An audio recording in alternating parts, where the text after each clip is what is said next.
Jishan, am I audible? Yes, sir.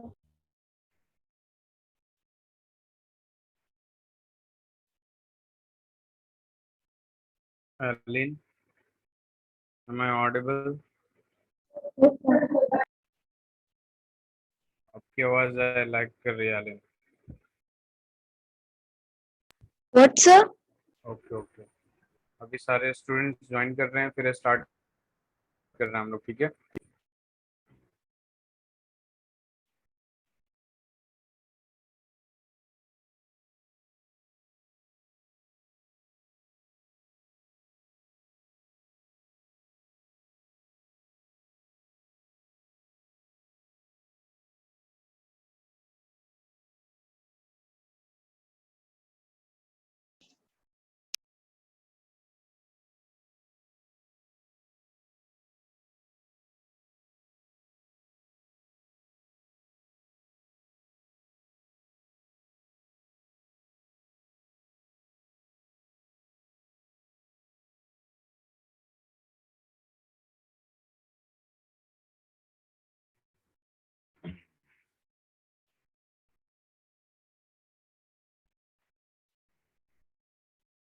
आलिन, आपने chemistry में कहाँ तक पढ़ रखा है?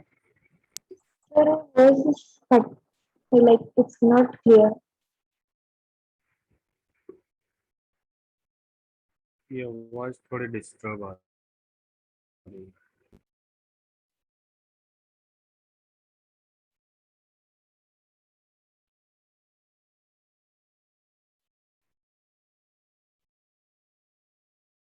रुक जाओ. चलिए स्टार्ट करते हैं हम लोग. फर्स्ट चैप्टर से स्टार्ट करते हैं. ठीक है. फर्स्ट चैप्टर पढ़ा आपने? इफ्रा, आपने तो पढ़ा है ना? Yes, sir. एलिन, आपने? Yeah, teacher took the chapter. आवाज इतनी डिस्टर्ब क्यों आ रही है? कुछ समझ में नहीं आ. चलिए इधर देखिए. Some basic concepts of chemistry देखते हैं.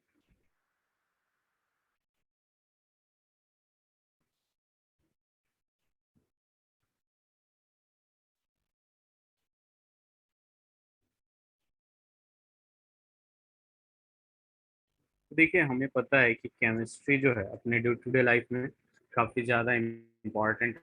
और केमिस्ट्री की जब बात आती है तो सबसे पहले एकदम ही बेसिक से शुरू कर रहा हूँ मैं. ठीक है. तो देखिए, यहाँ पे केमिस्ट्री में सबसे पहले बात आती है अपनी मैटर की. दूसरा, मैटर क्या होता है? What is matter? Sir, anything that has mass and occupies a space. Exactly. Aleen? Yes, sir, the same. Very good. तो यहाँ पे क्या हो जाएगा? Anything which occupy space and have some mass, उसको क्या कह देंगे? मैटर कह देंगे. ठीक है. जिसको जो भी कुछ वॉल्यूम ऑक्यूपाई करे और कुछ मास हो जिसके पास भी, वो क्या होगा? आपका मैटर होगा. जब इसकी फिजिकल स्टेट की बात करते हैं, फिजिकल क्लासिफिकेशन, तो आपको पता है कि ये क्या है आपके पास? सॉलिड, लिक्विड एंड देन क्या आ जाएगा आपके पास? गैस. ठीक है. इन तीनों स्टेट पे केमिस्ट्री में आपका चैप्टर है. 11th में आपको यहाँ पढ़ना है इसके बारे में, 12th में इसके बारे में पढ़ना है, और इसके बारे में 12th में पढ़ना है. सॉलिड स्टेट, ठीक है, चैप्टर का नाम है. लिक्विड सॉल्यूशन भी चैप्टर का नाम है. और gaseous state, basically states of matter, 11th में ही पढ़ना है हमें. ठीक है. तो ये फिजिकल क्लासिफिकेशन है, सॉलिड, लिक्विड, गैस. ठीक है. इसमें आपको पता है कि सॉलिड में क्या होता है कि डेफिनेट वॉल्यूम और शेप दोनों डेफिनेट होता है. ठीक है. Definite volume and definite shape, दोनों की दोनों चीजें क्या होती हैं? डेफिनेट होती हैं. और लिक्विड की जब बात करते हैं हम लोग, तो लिक्विड में क्या हो जाता है आपका कि वॉल्यूम तो डेफिनेट होता है आपका, definite volume, but not definite shape. जैसे लिक्विड की बात करें, अगर वाटर की बात करें, तो 1 लीटर वाटर लेते हैं तो उसका वॉल्यूम जो होगा 1 लीटर होगा, चाहे आप उसको बोतल में रखें, जग में रखें या फिर बकेट में रखें. लेकिन उसका जो शेप होगा, अगर बोतल में होगा तो बोतल के शेप का हो जाएगा, जग में रखेंगे तो जग के शेप का हो जाएगा, बकेट में रखेंगे तो बकेट का शेप का हो जाएगा। तो बेसिकली लिक्विड में क्या होता है, वॉल्यूम तो डेफिनेट होते हैं लेकिन शेप डेफिनेट नहीं होता। व्हाट अबाउट गैस, गैस के बारे में आप क्या कह सकते हैं Ifra? So no definite shape and no definite volume. Exactly यहाँ पे क्या होता है, neither definite shape nor definite volume, nor definite volume. क्योंकि देखिए, अगर गैस को अगर किसी क्लोज्ड कंटेनर में, मतलब क्लोज रूम में ले जाकर छोड़ देंगे तो उसका जो वॉल्यूम होगा वो उस रूम के बराबर हो जाएगा, और जो शेप होगा उस रूम के शेप का हो जाएगा। अब उसी गैस को आपने कंप्रेस करके एक छोटे से सिलेंडर में डाल दिया तो उसका वॉल्यूम उस सिलेंडर के बराबर हो जाएगा, उस सिलेंडर के वॉल्यूम के बराबर हो जाएगा, और उसका शेप जो होगा वो भी किसके बराबर हो जाएगा, कैसा हो जाएगा, सिलेंडर के शेप का हो जाएगा। तो ये होता है आपका मैटर का फिजिकल क्लासिफिकेशन। इसे लिख लीजिए आप लोग, और हो जाए तो बताइएगा।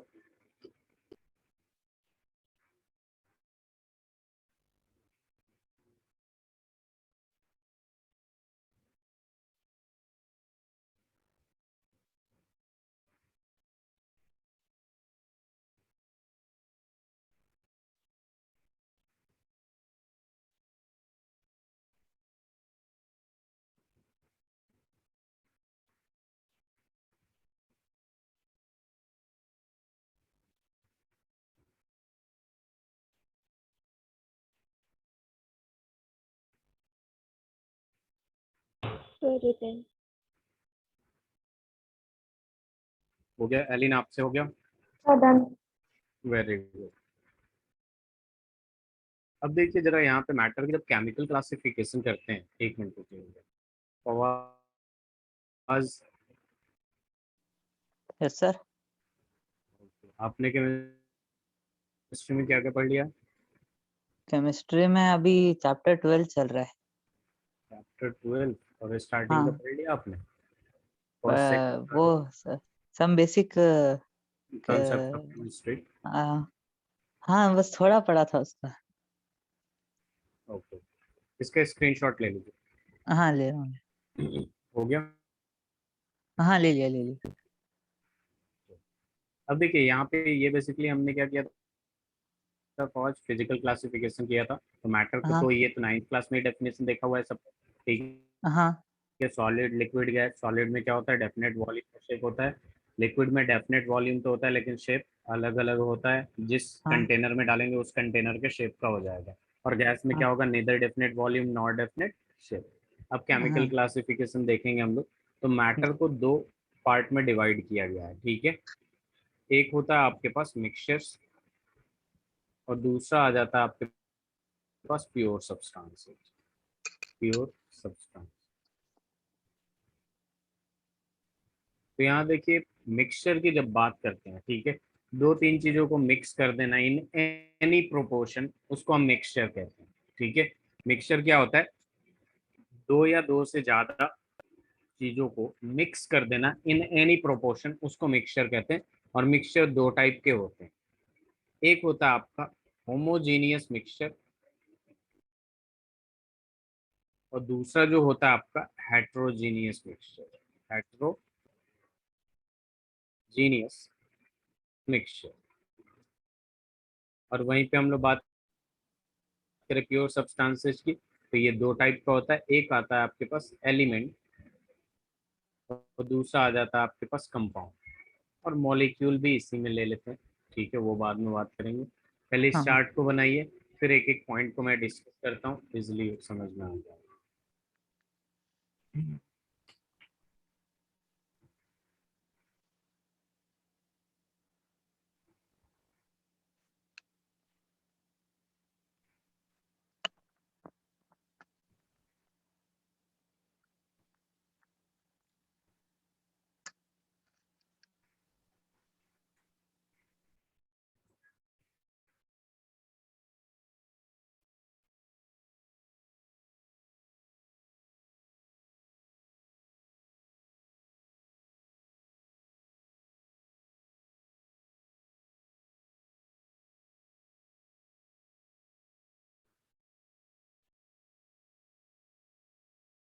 लिख लिया आप लोगों ने?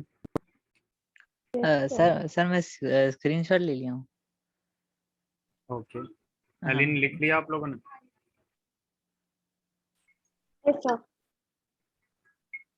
ओके, तो देखिए यहाँ पे अपने पास क्या आ जाएगा, यहाँ पे आप देखिए, यहाँ पे मैं मिक्सचर की बात कर रहा था, तो मिक्सचर में मैंने क्या बोला कि किसी भी प्रोपोर्शन में दो या दो से ज्यादा चीजों को मिक्स कर देने को हम लोग मिक्सचर कहते हैं। अब यहाँ पे बात आती है होमोजीनियस मिक्सचर की। तो यहाँ देखिए होमोजीनियस मिक्सचर क्या होता है, इसको समझने के लिए बेस्ट तरीका ये होता है कि कभी भी दो या दो से ज्यादा चीजों को मिक्स कर रहे हैं तो वहां पे फेज इक्वल्स टू वन होगा, ये समझिएगा पहले, उसके बाद डेफिनेशन लिखेंगे। जिस भी मिक्सचर में फेज इक्वल्स टू वन होगा उसे होमोजीनियस मिक्सचर कहते हैं, ठीक है। अब phase equals sir, to one का फेज क्या क्या होता है? मतलब? हाँ हाँ मैं बता रहा हूँ, ठीक है। हाँ, यहाँ पे जस्ट सपोज मैंने क्या किया, सॉल्ट प्लस वाटर कर दिया और इसमें स्टेयर कर दिया, अच्छे से घुमा दिया, तो क्या आप इस ग्लास में पता कर सकते हैं कि सॉल्ट कहाँ है और वाटर कहाँ है? अगर सॉल्ट और हाँ, वाटर को मिक्स करते हैं हम लोग या नहीं. शुगर और वाटर को मिक्स करते हैं तो हमें पता नहीं चलेगा ना शुगर कहाँ है और वाटर कहाँ है। यहाँ पे क्या आपका सॉल्ट प्लस वाटर, और ये ले लिया हमने शुगर प्लस वाटर, क्या आप बता सकते हैं शुगर और वाटर कहाँ है? डिफ्रेंशिएट कर पाएंगे देख के, हाँ या ना? हाँ, इफ्रा नहीं। अली, नहीं कर पाएंगे। यानी ऊपर से नीचे तक एक ही जैसा दिखेगा, यानी यहाँ पे फेज इक्वल्स टू वन होगा कि नहीं? Yes, sir. ऊपर से नीचे तक सेम दिख रहा है तो हमने इसको क्या बोल दिया, फेज वन, ठीक है। तो जहां भी फेज इक्वल्स टू वन होगा उसको होमोजीनियस मिक्सचर कहते हैं, या फिर ऐसे डिफाइन कर सकते हैं, एनी मिक्सचर, रुक जाइए, इसको कैसे डिफाइन कर सकते हैं, any mixtures which is uniform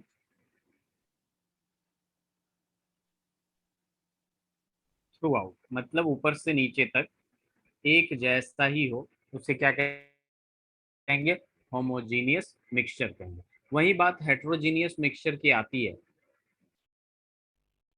तो यहाँ पे देखिए हेट्रोजीनियस मिक्सचर को कैसे पहचाने, जहां भी फेज ग्रेटर देन वन हो, ठीक है, जहां भी फेज ग्रेटर देन वन हो वो क्या होगा, आपका हेट्रोजीनियस मिक्सचर होगा। अब ये कैसे होगा, जस्ट सपोज मैंने क्या कर दिया, सैंड प्लस वाटर ले लिया, ध्यान दीजिएगा जरा। अब एक ग्लास है अपने पास, सैंड प्लस वाटर हो गया, तो सैंड नीचे जाके बैठ जाएगा कि नहीं, वो अलग से ही दिखेगा, और ऊपर वाटर दिखेगा, बताइए दिखेगा कि नहीं? फवाज, हाँ सर, दिखे इफरा, अलग रहेगा वो। तो नीचे यहाँ पे क्या होगा, सैंड दिखेगा और इधर वाटर दिखेगा। तो इसमें दो तरीके का दिख रहा है, नीचे पूरा का पूरा सैंड बैठा होगा और फिर वाटर उसके ऊपर, ठीक है, उसके बीच में भी होगा वाटर, तो अलग अलग दिखेगा। यहाँ पे फेज इक्वल्स टू टू हो गया, दैट मीन्स ये एक हेट्रोजीनियस मिक्सचर हो गया। क्लियर है? Yes, sir. हाँ, अब जैसे मान लीजिए आपने क्या ले लिया कि यहाँ पे वाटर ले लिया, ठीक है, वाटर ले लिया, वाटर के साथ पेट्रोल ले लिया, पेट्रोल के बाद आपने मस्टर्ड ऑयल ले लिया।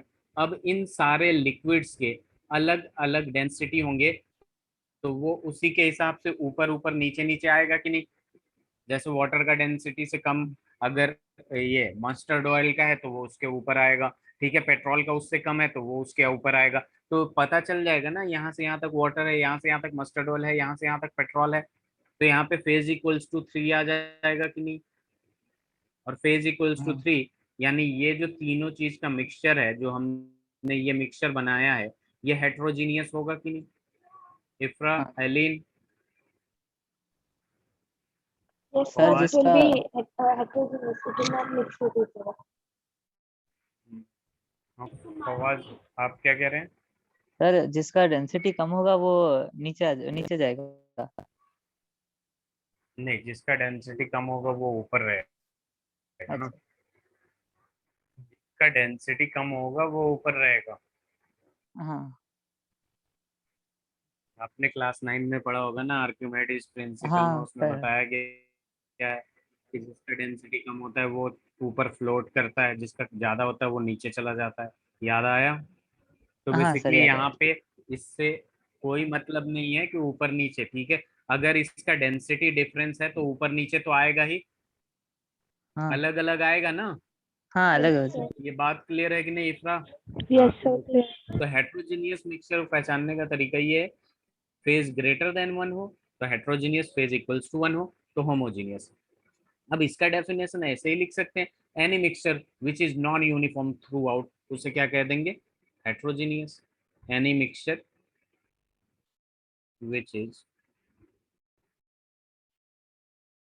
Non uniform through out is called heterogeneous mixture. इफ्रा लिख लीजिए, एलिन एंड फवाज आप भी लिख लीजिए।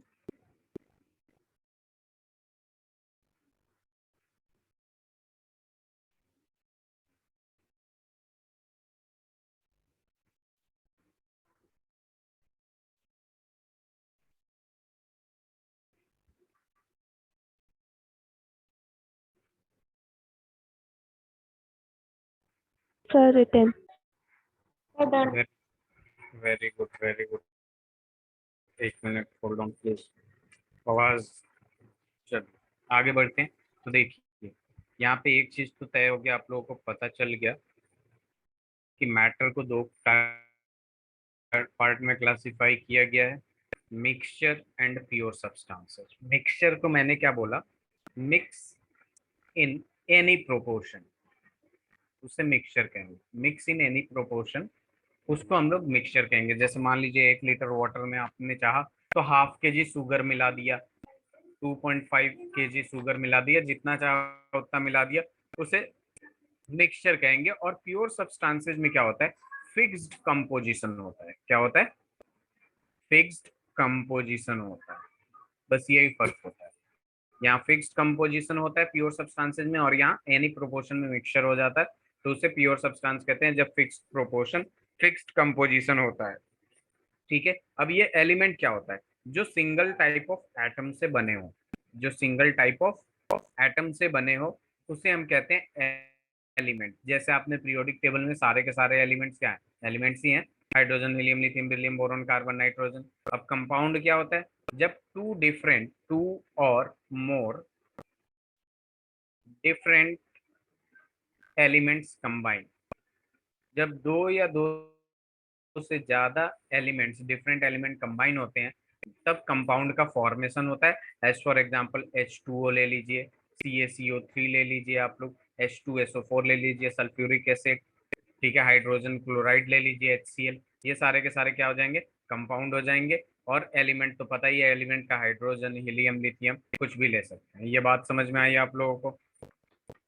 हाँ Sir. सर। तो बस थोड़ा सा डेफिनेशन टाइप लिख लीजिए इसे, उसके बाद आगे बढ़ते हैं। और कुछ सवाल पूछूंगा मैं, उसका जवाब दीजिएगा, ठीक है? क्योंकि आप लोग भी थोड़ा बहुत पढ़े ही हैं इस चैप्टर को।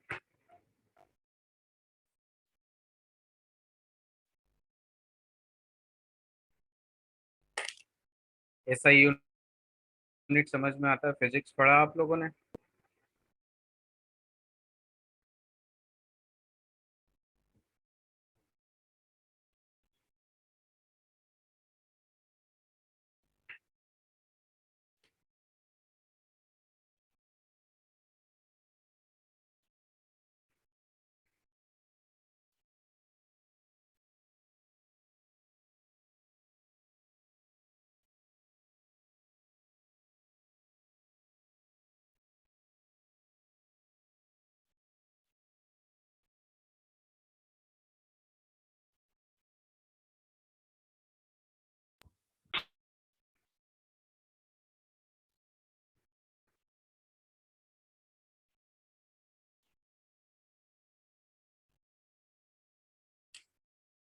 हो गया? Yes, sir. तो बता दिए फिर ये प्लीज आप लोग। जैसे अब देखिए, यहाँ पे कुछ सवाल पूछूंगा, जैसे मान लीजिए छोटे छोटे टर्म में, ठीक है। Mass and wait. मास क्या होता है? आवाज। मास एक चीज का वेट वेट होता है। मा- वेट होता है, तो वेट क्या होता है फिर? एक अ, चीज का मास होता है। नहीं मास आपका वेट कितना है? जी मेरा 60 60 क्या? 60 60 ग्राम केजी या litre? 60 KG. KG. Very good. तो एक बात बताइए, यहाँ पे मास का ऐसा यूनिट क्या होता है और वेट का ऐसा यूनिट क्या होता है? ऐसा यूनिट क्या होता है इफ्रा, वेट का? ये कंफ्यूजन हमेशा बच्चों को रहता है। Ifra. Sir, SI unit of mass is kilogram. Sir, very SI good. unit of mass is kilogram. And ऐसा यूनिट ऑफ वेट?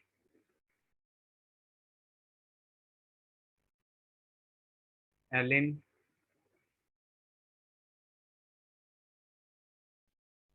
Sir, चलिए। gram. ग्राम नहीं। चलिए इधर देखिए, बेसिक पे अगर आप लोग सही से काम करेंगे तो बहुत अच्छा रहेगा आगे के लिए। साइंस भी यहाँ आप लोग बहुत काम आएगा। तो बेसिकली मास को सबसे पहले मैं डिफाइन करता हूँ। Mass of a substance is the amount of matter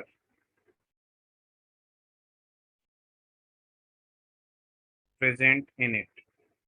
present in,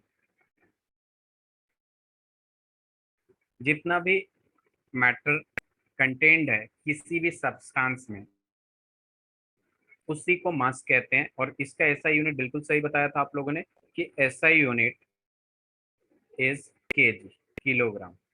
जबकि वेट की बात करें तो क्लास 9th में आप लोगों को याद होगा कि वेट जो होता है वो क्या होता है, टाइप ऑफ फोर्स। वेट का आप लोगों ने फॉर्मूला देखा होगा, अगर नहीं देखा होगा तो अब 11th में आ गए हैं तो फिजिक्स में देखिएगा। Weight is equal to mass into gravity होता है, एम इंटू जी। ठीक। यहाँ पे वेट को डिफाइन कर देता हूँ मैं। Weight is the force exerted by gravity on an object, by gravity on an object। अब जरा ध्यान दीजिएगा, इसका फॉर्मूला होता है W is equal to M G. ठीक है। दूसरी बात कि वेट क्या है, weight is the force. Weight क्या है, फोर्स है। तो इसका ऐसा यूनिट क्या होगा, फोर्स के यूनिट के बराबर ही तो होगा ना, बताइए। Yes, sir. ठीक है। तो आपका वेट जो है आवाज, वो है हाँ सर। 600 न्यूटन। 6 तो आपका मास है, और जी का वैल्यू 9.8 ले लीजिए, या 10 लेते थे हाँ तो ये 10 हाँ ले लेते थे कैलकुलेशन के लिए। 600 न्यूटन आपका वेट है, और जो मास है वो आपका है 60 केजी। ऐसा यूनिट वेट का जो है वो न्यूटन है, ऐसा यूनिट मास जो है वो केजी है। तो इसमें कंफ्यूज होने की जरूरत नहीं है कि मास हाँ और वेट क्या होता है।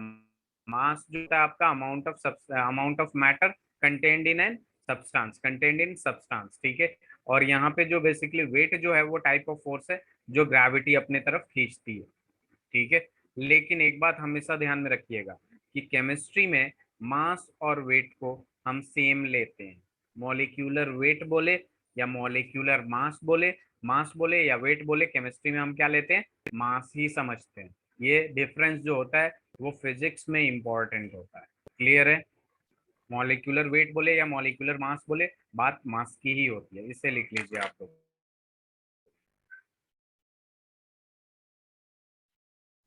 सर फिर मैंने तो सही बोला ना, मास मतलब वेट। वेट किसी नहीं, मेरा यहाँ पे वो 60 केजी नहीं। हाँ। ठीक है, आप केमिस्ट्री के हिसाब से सही बोले, कोई दिक्कत नहीं। वहाँ पे मॉलिक्यूलर वेट और मॉलिक्यूलर मास, ठीक है। लेकिन जनरली कोई मास पूछता है तो केजी में बताइएगा, वेट पूछता है तो न्यूटन में। जी सर। लिख लिया आप लोगों ने, इफ्रा, Aleen? Yes, sir. Yes, sir. Very good. अब देखिए यहाँ पे छोटे छोटे टर्म आते हैं। For example volume. वॉल्यूम क्या होता है, कैपेसिटी होता है कि नहीं? जैसे अगर मैं बोलूंगा कि आपके रूम का वॉल्यूम कितना है, बेसिकली उसकी कैपेसिटी। ठीक। किसी कंटेनर का वॉल्यूम कितना है, उसकी कैपेसिटी। अब either in metre, metre cube, या फिर लीटर। इस वॉल्यूम की एसआई यूनिट बता दीजिए मुझे। So meter SI unit of meter metre cube आएगा। क्या आएगा? मीटर क्यूब आएगा। अदर यूनिट्स और भी आ सकते हैं, सेंटीमीटर क्यूब आ सकते हैं, लीटर आ सकता है, ठीक है, कुछ भी आ सकता है, लेकिन जो ऐसा यूनिट है वो क्या है? मीटर क्यूब है, ठीक है। इसके बाद अपने पास आ जाता है डेंसिटी। ये सारे छोटे छोटे टर्म हमारे केमिस्ट्री में यूज होंगे, बेसिकली फिजिकल केमिस्ट्री में, ठीक है। डेंसिटी क्या होता है? मास पर यूनिट वॉल्यूम होता है। डेंसिटी क्या होता है? मास पर यूनिट वॉल्यूम। तो डेंसिटी देखेंगे हम, तो डेंसिटी इज इक्वल टू होगा मास अपॉन वॉल्यूम। और अगर ये मास अपॉन वॉल्यूम हो गया तो डेंसिटी की यूनिट कौन बताएगा? Fawaz, Ifra? kilogram upon meter cube. Gram upon Kilogram metre upon cube. so kilogram हाँ upon meter cube. केजी पर मीटर क्यूब। क्या आ जाएगा? केजी पर मीटर क्यूब। ये एसआई यूनिट हो जाएगा। और भी यूनिट्स होते हैं, आप देखेंगे ग्राम पर सेंटीमीटर क्यूब होगा या ग्राम पर लीटर होगा, डिपेंडिंग अपॉन द सिचुएशन और रिक्वायरमेंट अलग अलग यूनिट्स यूज हो सकते हैं। जैसे डिस्टेंस का यूनिट बस मीटर ही नहीं होता, किलोमीटर भी होता है, बहुत सारे सेंटीमीटर भी होता है, मिलीमीटर भी होता है, डिपेंडिंग अपॉन द कहाँ यूज करना है वो उस हिसाब से होता है। लेकिन जो एसआई यूनिट है इसका, ये ऐसे होगा, ठीक है। और फॉर्मूले से एसआई यूनिट निकाल सकते हैं। मास का एसआई यूनिट केजी, वॉल्यूम का मीटर क्यूब, तो केजी अपन मीटर क्यूब या केजी पर मीटर क्यूब इसका यूनिट हो जाएगा, ठीक है। इसके बाद बहुत ही इंपॉर्टेंट एक पॉइंट आता है जिसको हम लोग क्या कहते हैं? टेम्परेचर, ठीक है। इसे लिख लीजिए, उसके बाद टेम्परेचर करेंगे और टेम्परेचर पे कुछ छोटे मोटे क्वेश्चंस करेंगे।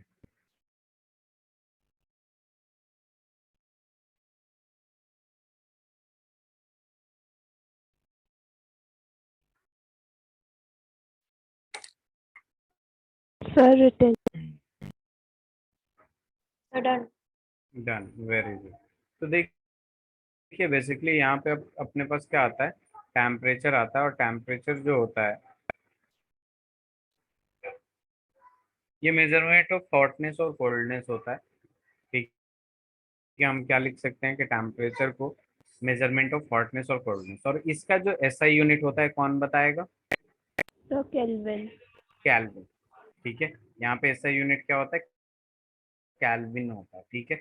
यहाँ पे 3 यूनिट होता है बेसिकली मेजरमेंट करने का। एक आ जाता है आपके पास डिग्री सेंटीग्रेड। क्या आ जाता है? डिग्री सेल्सियस कह लीजिए, degree Celsius, 1 minute, degree Celsius. उसके बाद आ जाता है डिग्री फ़ारेनहाइट। क्या आ जाता है? Degree Fahrenheit. उसके बाद आ जाएगा के, जिसको क्या कहते हैं? कैल्विन कहते हैं। और इन तीनों में रिलेशन बहुत इंपॉर्टेंट है। तो देखिए एसआई यूनिट तो एक कैल्विन हो गया। ये एसआई का मतलब क्या होता है? जो बार बार मैं एसआई यूनिट कह रहा हूँ, फवाज, एसआई का मतलब क्या होता है? इस पे क्यों फोकस डाला जा रहा है कि एसआई यूनिट ही क्यों ले रहे हैं? SI यूनिट यानी उसकी यूनिट होती है, उसकी छोटी यूनिट क्या है उसकी? SI unit small unit. हाँ, उसकी यूनिट होती है एक चीज इफ्रा? की। So these सबकी are the base units from which other units are derived. Aleen? Standard unit. Aleen, do you have anything to say about it? Yeah, standard unit. Standard unit इसको कहते हैं हम लोग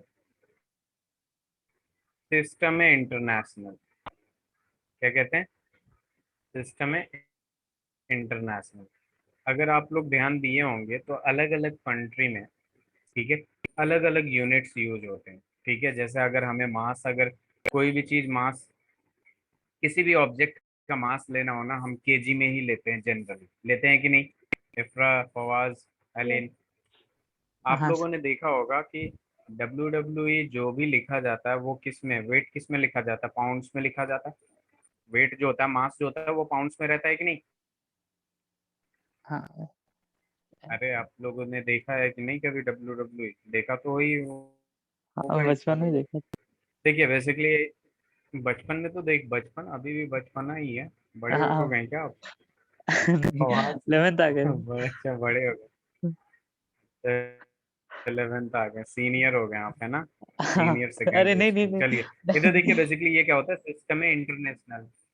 चलिए इधर ध्यान दीजिए, ये सिस्टम है इंटरनेशनल। इसका मतलब क्या होता है, देखिए अलग अलग कंट्री में ना अलग अलग चीजों को थोड़े अलग अलग तरीके से मेजरमेंट होता है, ठीक है। जैसे अपने डिस्टेंस हम लोग लेते हैं किलोमीटर, मीटर वगैरह में, बहुत सारे कंट्री में फुट फुट यूज किया जाता है। क्या यूज किया जाता है?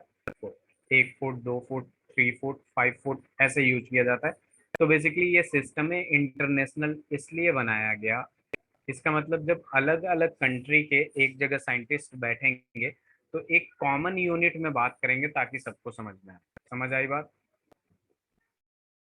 इफ्रा, हाँ Yes, sir. हाँ ये क्या है, एक कॉमन यूनिट होगा जिसमें सबको समझ में आए, क्योंकि कुछ लोग फीट में बात करते हैं, कुछ लोग पाउंड्स में वेट की बात करते हैं, ठीक है, टाइम का घंटे में या सेकंड्स वगैरह में। तो इसलिए सिस्टम है इंटरनेशनल है। जैसे आईयूपीएसी का नाम सुना है ना आप लोगों ने, आईयूपीएसी?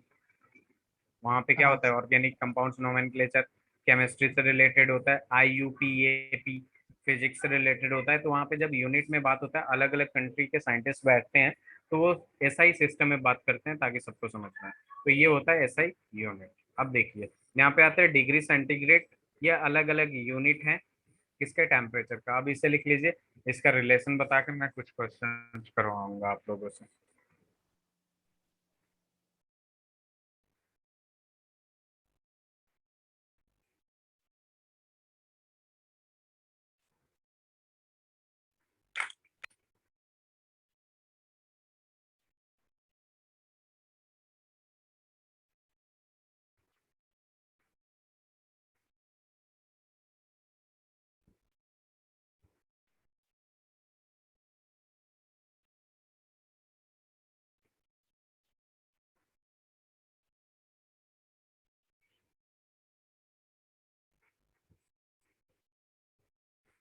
लिख लिया आप लोगों ने?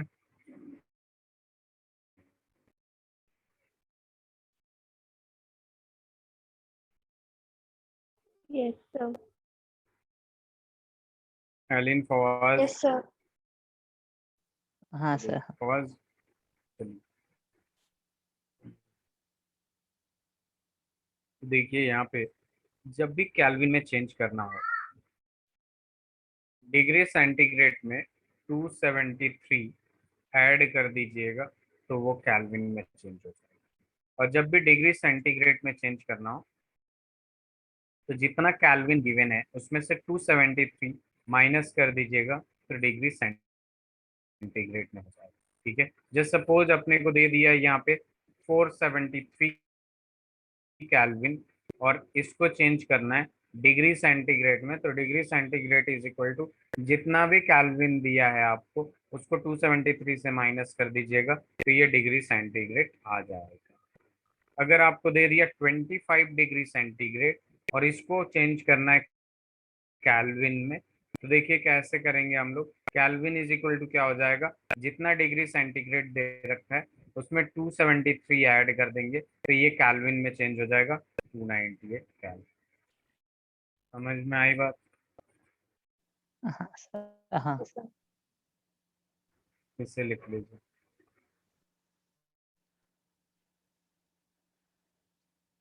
Yes, sir.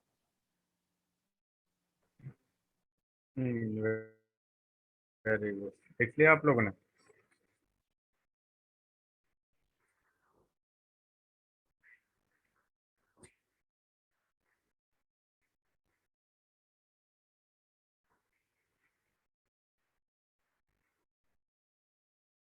Done, sir.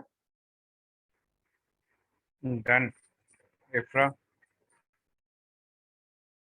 Yes, sir. Done. Fawaz, जी सर। अब देखिए यहाँ पे एक और रिलेशन आता है। ये बेसिकली कौन सा रिलेशन था, कैल्विन टू डिग्री सेंटीग्रेड या डिग्री सेंटीग्रेड टू कैल्विन, ठीक है। अब जो रिलेशन आता है बेसिकली वो degree Fahrenheit and degree centigrade का है। यहाँ पे एक फॉर्मूला आ जाता है सीधे सीधे, degree Fahrenheit is equal to 9/5 degree centigrade, और प्लस में आ जाता है आपका 32 डिग्री फ़ारेनहाइट। अगर डिग्री सेंटीग्रेड का वैल्यू पता है यहाँ रखेंगे, डिग्री फ़ारेनहाइट निकल जाएगा। डिग्री फ़ारेनहाइट का वैल्यू पता है, यहाँ रखेंगे, डिग्री सेंटीग्रेड पता चल जाएगा। ठीक है, आपको केल्विन और डिग्री फ़ारेनहाइट का कोई रिलेशन नहीं है, तो कभी भी अगर डिग्री फ़ारेनहाइट से हमें केल्विन निकालने को देता है तो पहले डिग्री सेंटीग्रेड में चेंज करेंगे, देन केल्विन में करेंगे। अब क्वेश्चन दे देता हूँ।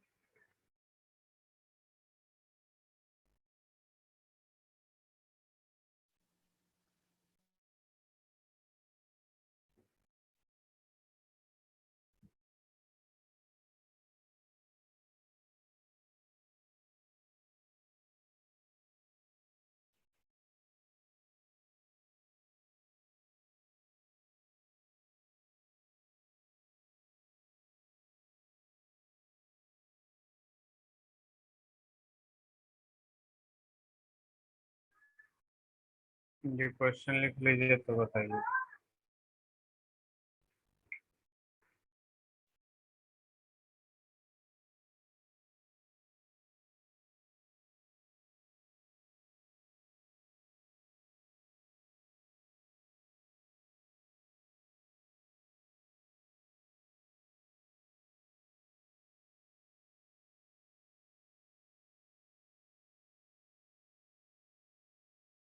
ये क्वेश्चन लिख लिया आप लोग?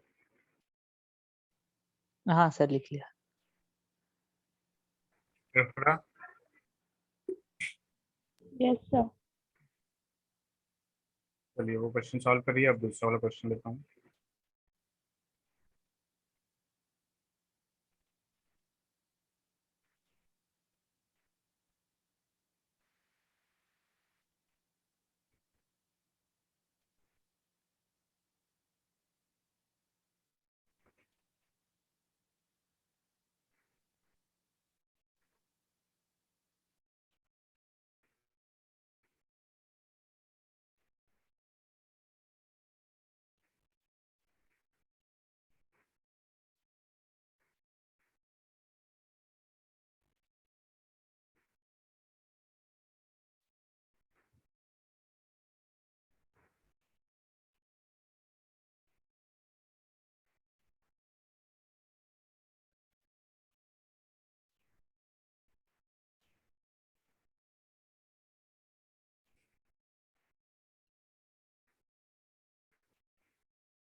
क्वेश्चन हो जाए तो बताइएगा आप लोग।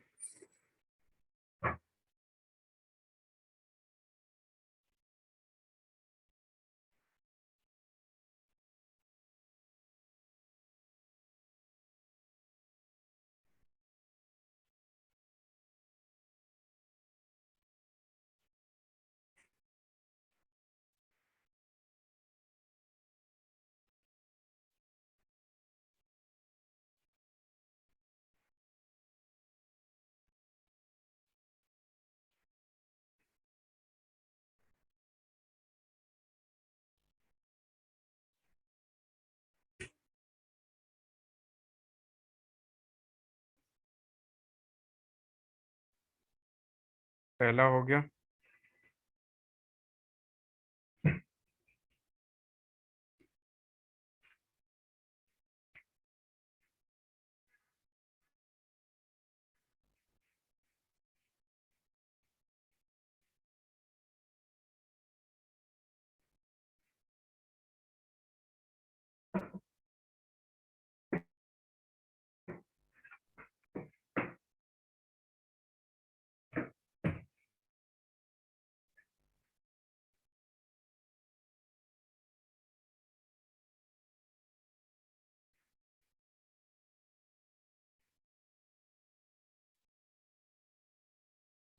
इसका फर्स्ट क्वेश्चन हो गया।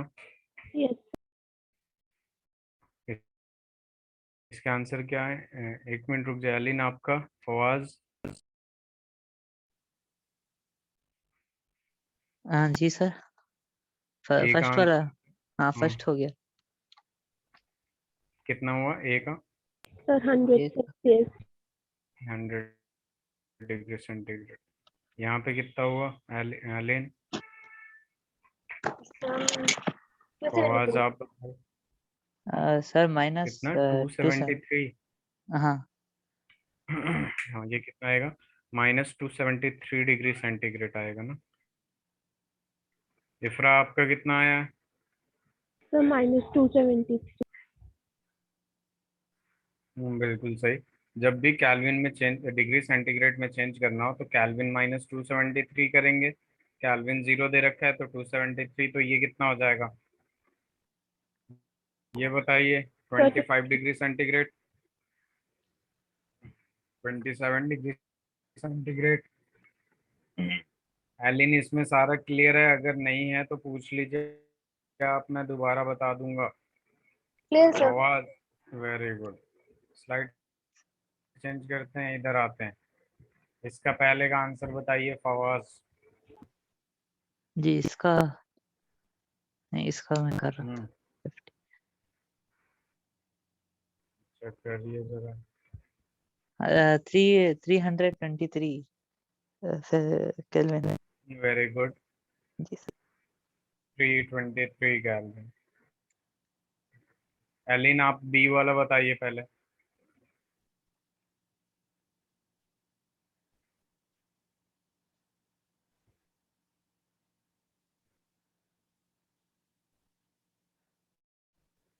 इफ्रा बी Sir, बताइए। 310 310। Kelvin. Very good. Sir, इफ्रा 293. 293 Kelvin. 293 kelvin. ये तो 273 केल्विन हो जाएगा। Yes, sir. चलिए जरा क्वेश्चन नंबर 3 करिए।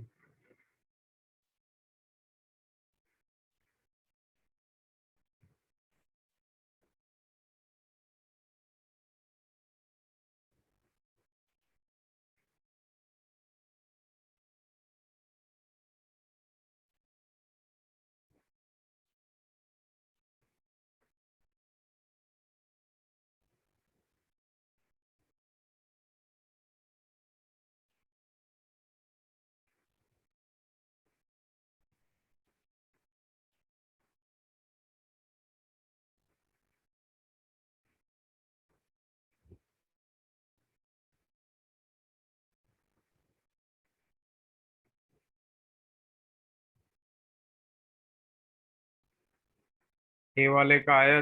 जिसका भी आ जाए बता दीजिए please. Sir, 32 Fahrenheit.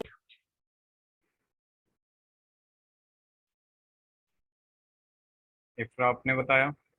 Yes, sir.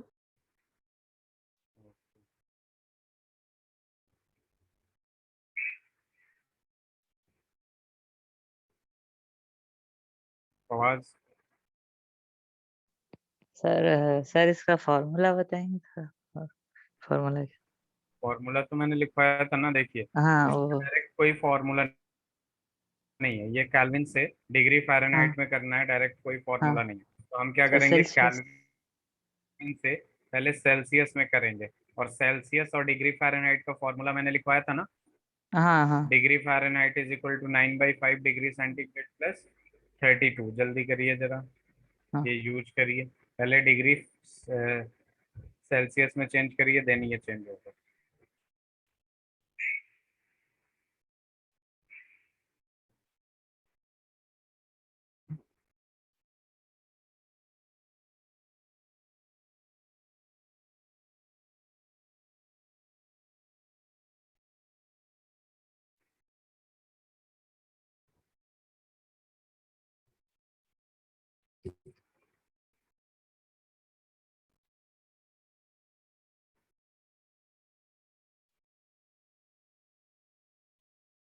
Sir, done. Aleen आपका हुआ या कर रही हैं आप?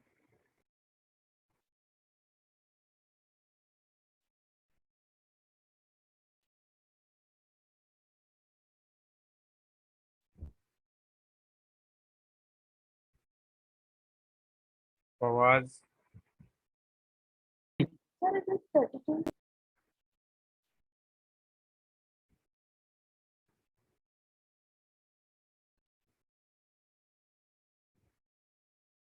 चलिए इसका सेल्सियस में कितना आया है इफ्रा? 0 डिग्री सेंटीग्रेड आया है। Yes, उसको sir. कैल्विन से इसमें किया होगा आप लोगों ने, 0 डिग्री सेंटीग्रेड आया है। अब इस फॉर्मूले में पुट करिए, degree Fahrenheit is equal to 9/5, 0 degree centigrade plus 32। हमें पता है जीरो से कुछ भी मल्टीप्लाई आएगा जीरो होगा, तो 32 डिग्री फ़ारेनहाइट सबका आया है पहला वाला। Yes, sir. इफ्रा आपका तो आ गया था। फवाज? हाँ सर आ गया। Yes, sir. Very good. अब दूसरा वाला देखिए, पहले डिग्री सेंटीग्रेड में करिएगा तो 100 आएगा। 100 डिग्री सेंटीग्रेड आया अलीन? Yes, sir. अब यहाँ पे degree Fahrenheit is equal to क्या हो जाएगा? 9/5, 100 212. और प्लस, एक मिनट सॉरी, यहाँ पे प्लस में 32, तो ये कितने टाइम्स में चला जाएगा? 20 टाइम्स में, और ये 180 आएगा प्लस 32। Very good. और ये हो जाएगा 212 डिग्री फ़ारेनहाइट। 323 केल्विन है, दैट मीन्स कितना degree centigrade? Sir, 50. 50 degree centigrade है। और 50 को फिर से फॉर्मूला में लगा देंगे, degree Fahrenheit is equal to 9/5, और 50 और प्लस में क्या आ जाएगा? 32। तो ये 10 टाइम्स में जाएगा, तो 90 प्लस 122. 32 कितना आया? 122. 22. 122 डिग्री फ़ारेनहाइट। ये समझ में आया फवाज? हाँ सर समझ आ गया। हाँ पीछे स्लाइड कर रहा हूँ, आप लोग लिख लीजिए। चलिए ये लिखे अलीन एंड फवाज। आज की क्लास अपनी मनार की होगी। पहले ये लिख लीजिए, उसके बाद कुछ पूछना है मुझे।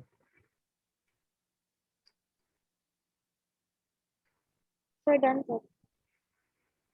फवाज हो गया? हाँ सर हो गया हो गया। ये भी देख लीजिए। हाँ हो गया सर। चलिए तो देखिए यहाँ पे ये छोटे छोटे टर्म है, अभी 2-3 टर्म है ऐसे, ठीक है, जो आप लोग पढ़ेंगे खुद से भी। और साइंटिफिक नोटेशन, साइंटिफिक नोटेशन पता है क्या होता है? बेसिकली देखिए, जब बड़े बड़े टर्म आने लगे, नंबर आने लगे, जैसे मान लीजिए एवोगेड्रो नंबर की बात कर रहे हैं। एवोगेड्रो नंबर का तो नाम सुना है ना आप लोगों ने? Yes, sir. हाँ ठीक है, नहीं सुना होगा तो पूछ लीजिएगा। या एवोगेड्रो नंबर क्लास 9 में भी सुना था आप लोगों ने। या फिर स्पीड ऑफ लाइट आ गया, ठीक है। स्पीड ऑफ लाइट का तो देखा होगा ना, क्लास 8 और 10th में पढ़ा होगा, 3 × 10⁻⁸ तो इसे बार बार लिखना काफी टफ था, ठीक है। या एवोगेड्रो नंबर जो होता है आपका 6023, और ये 20 टाइम्स जीरो लिखना काफी टफ है कि नहीं? बार बार अगर लिखने हाँ को आए सर। तो इतना टाइम्स जीरो। एवोगेड्रो नंबर क्या होता है? 10⁻23, और इसको ही बार बार अगर 10 बार लिखना हो तो काफी कंफ्यूजन होगा। तो बेसिकली बड़े बड़े नंबर को, या फिर किसी भी नंबर को 10⁻⁻ समथिंग में एक्सप्रेस करने को ही हम लोग क्या कहते हैं? साइंटिफिक नोटेशन कहते हैं। 3 × 10⁻8। तो किसके जैसे m इंटू एन का पावर l, या m कुछ भी हो सकता है, n p ले लीजिए। इस टाइप के नंबर को हम लोग क्या कहते हैं? वो साइंटिफिक नोटेशन कहते हैं। क्या कहते हैं? Scientific notation. यानी किसी भी नंबर को, जैसे सपोज आपको दे दिया 5800, और इसको मैं क्या लिख दिया? 5.8 इंटू 10⁻⁴,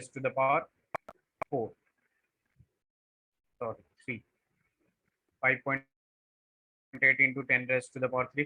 तो इसे कहते हैं साइंटिफिक नोटेशन। किसी भी नंबर को ऐसे रिप्रेजेंट करने को हम लोग क्या कहते हैं? Scientific notation. एक मिनट इसे चेक कर लेने दीजिए, क्या ये सही है? बताइए जरा। 5800 को 5.8 इंटू 10⁻3 लिख सकता हूँ मैं या नहीं?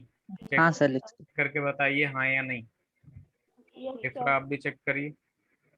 चलिए जरा मैं चेक करता हूँ। 58 अपॉन में 10 आएगा और 10⁻3 आएगा, तो एक जीरो से एक जीरो कैंसिल हो जाएगा, तो 58 इंटू 10⁻2 होगा, तो 5800। हाँ बिल्कुल लिख सकता हूँ। तो बेसिकली कहने का, बस मैं चेक कर रहा था, बेसिकली कहने का मतलब ये है, किसी भी नंबर को इस टर्म में लिखना, ऐसे 10⁻⁻ समथिंग में लिखने को हम लोग क्या कहते हैं? साइंटिफिक नोटेशन कहते हैं। क्लियर है? ठीक। Yes, sir. तो देखिए इसके बाद अपने पास 2-3 चीजें आती हैं, जैसे सिग्निफिकेंट फिगर्स, इसके बारे में आप लोग पढ़ के रखिएगा नेक्स्ट क्लास में। राउंड ऑफ, जो ऑलरेडी आप लोगों को पता है क्या होता है। उसके बाद हम केमिस्ट्री मेन शुरू करेंगे, जिसमें लॉज ऑफ केमिकल कॉम्बिनेशन वगैरह आएगा, 5 लॉ आता है, लॉज ऑफ केमिकल कॉम्बिनेशन। उसके बाद अपना मोल कॉन्सेप्ट वगैरह शुरू होगा, मॉलिक्यूलर मास वगैरह। तो नेक्स्ट क्लास में कंटिन्यू करेंगे इनसे। ओके, जी कोई सर। ऐसा टर्म जो समझ में ना आया हो तो पूछ सकते हैं दोबारा आप लोग अभी। No, sir. समझ आ ओके, चलिए फिर नेक्स्ट क्लास में मिलते हैं, ठीक है। Thank you, sir. Bye. Thank sir you. आपने कुछ कहा था, आप कुछ बोलेंगे? क्या कहा था मैंने? आपने कुछ कहा था कि आप लाइक, कुछ बताएंगे शायद। अच्छा, हाँ। यही यही यही साइंटिफिक नोटेशन, राउंड ऑफ, और ये अच्छा पढ़ के आइएगा आप लोग। अच्छा, ये लॉस ऑफ हाँ, फिर कंटिन्यू करेंगे केमिकल इनसे। जी लॉज ऑफ ठीक। केमिकल कॉम्बिनेशन, जिसमें लॉ ऑफ हाँ मास आता है, conservation of mass, multiple proportion